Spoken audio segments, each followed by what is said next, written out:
اگر شیرینی بامیه دلت رو میزنه، این بار به روش دیگچه بدون شهد امتحانش کن. آب، شکر، نمک، وانیل و کره رو میذاریم رو حرارت ملایم تا کره آب بشه. آرد رو به یک بار اضافه و رو حرارت ملایم مرتب به مدت 10 دقیقه داغ بزنید.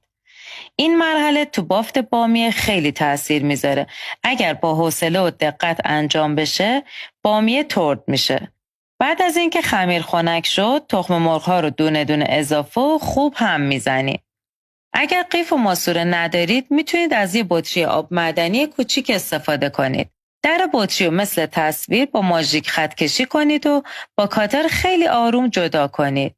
حالا خمیر رو بذارید داخل بطری و به این شکل پایپ کنید و بهش شکل بدید. داخل روغن داغ با حرارت ملایم سرخ کنید. بعد از سرد شدن میتونید روی این بامیه های ترد و خوشمزه پودر قند الک کنید یا اینکه با نوتلا سروش کنید.